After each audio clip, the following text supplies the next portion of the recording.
Do like share subscribe and comment, साथ में bell icon दबाना बिल्कुल न भूलें और साथ साथ इसको शेयर भी अधिक से अधिक लोगों के बीच में कीजिए। मुश्किल में अमेरिकी राष्ट्रपति जो बाइडेन। राष्ट्रपति के निजी वकील ने शनिवार को एक बयान में कहा कि अमेरिकी न्याय विभाग के अधिकारियों ने सप्ताह डेलावेयर में जो बाइडेन के परिवार के घर की तलाशी के दौरान 6 और गोपनीय दस्तावेज पाए हैं। अमेरिका के राष्ट्रपति जो बाइडेन की मुश्किलें आए दिन बढ़ती जा रही हैं। घर से गोपनीय दस्तावेज मिलने के मामले में उनकी परेशानी कम होती नहीं दिख रही है। दरअसल जो बाइडेन के घर पर एक बार फिर से छापेमारी की गई। अमेरिकी न्याय विभाग की छापेमारी के दौरान बाइडेन के घर से 6 और गोपनीय दस्तावेज मिले हैं, जो कि उनकी मुश्किलें और बढ़ा सकती हैं। इस बात की पुष्टि बाइडेन के निजी वकील बॉब बाउअर ने की है। वकील बॉब बाउअर ने बताया कि यह तलाशी करीब 12 घंटे तक चली।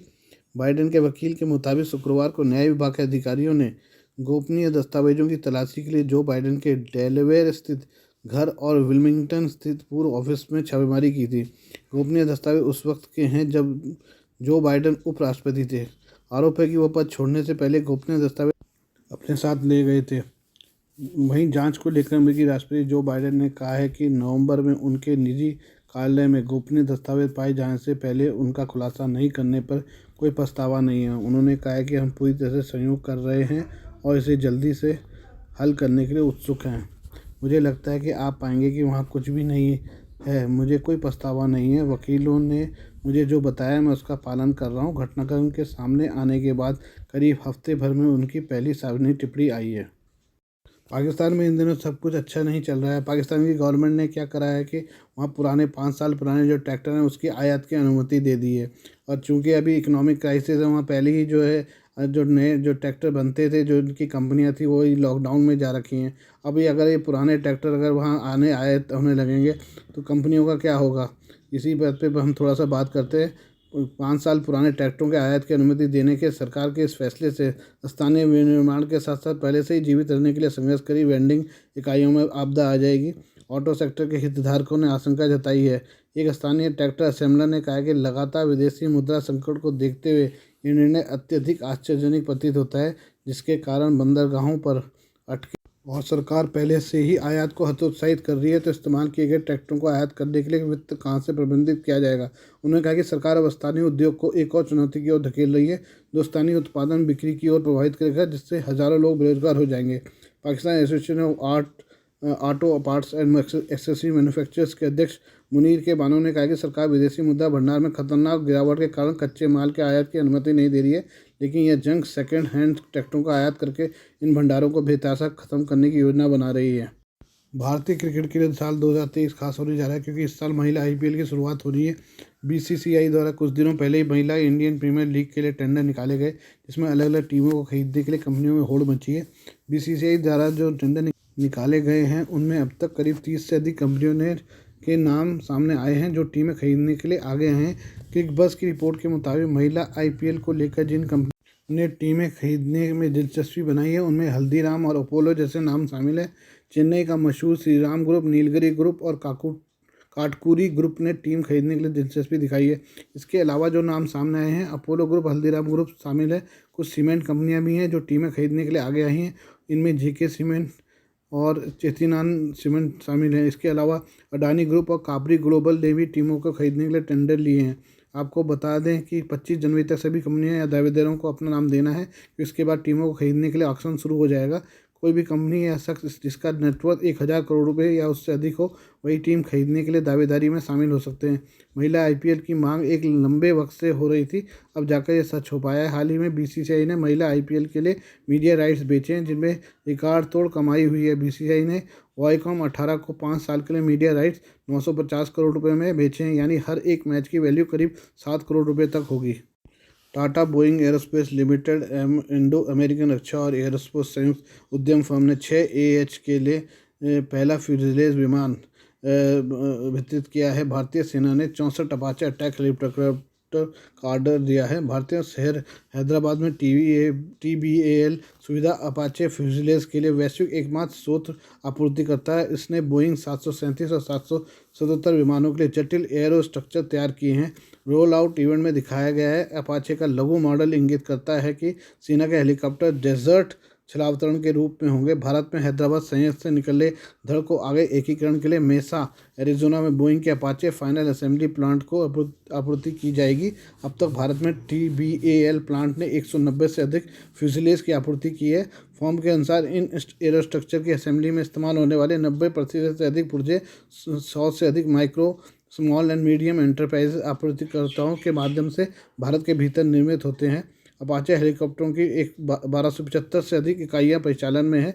वे वैश्विक स्तर पर 4.9 मिलियन से अधिक उड़ान घंटे जमा कर रही हैं, जिनमें से 1.3 मिलियन युद्ध में हैं। भारतीय सेना के 6 अपाचे भारत द्वारा आदेशित अपाचे का दूसरा बेड़ा है, क्योंकि भारतीय वायु सेना ने 2020 में अपाचे हेलीकॉप्टर के 22 AH-64E वेरिएंट की डिलीवरी ली थी। भारत बोइंग से 4 वर्गों के विमानों का संचालन करता है: C-17 ग्लोबमास्टर रणनीतिक ट्रांसपोर्टर, P-8I पोसाइडन बहु भूमिका समुद्री मिशन विमान और चिनूक हेली लिफ्ट हेलीकॉप्टर और अपाचे हमले हेलीकॉप्टर।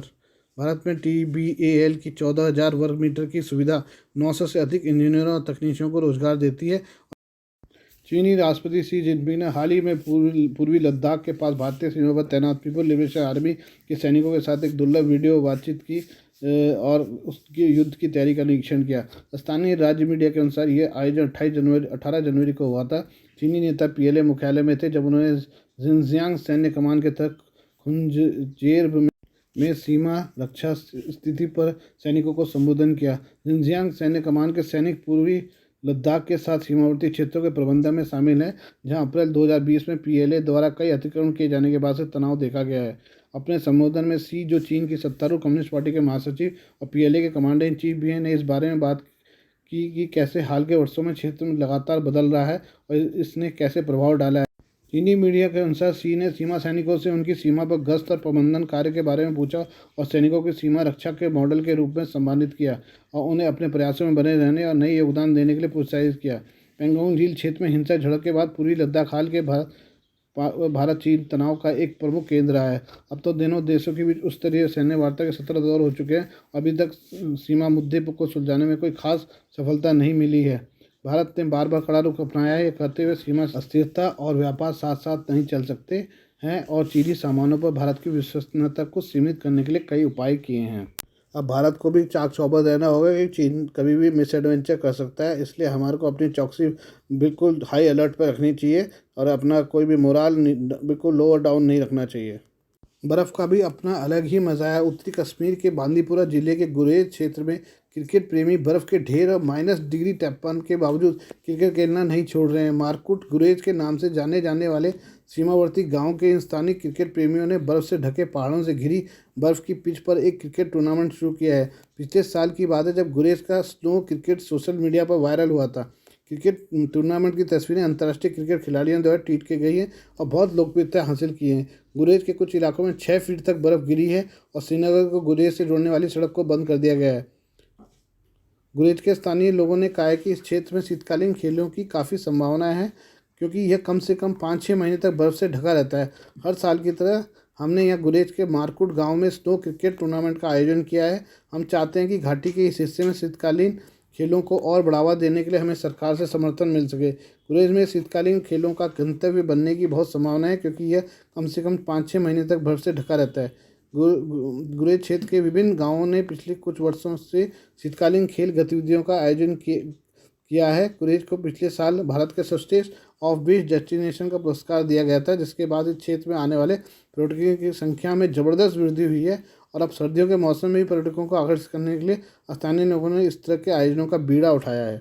उपराज्यपाल मनोज सिन्हा ने शुक्रवार को श्रीनगर से 12 किलोमीटर दूर जेवन में कश्मीरी पंडितों के लिए मेगा हाउसिंग प्रोजेक्ट की आधारशिला रखी है।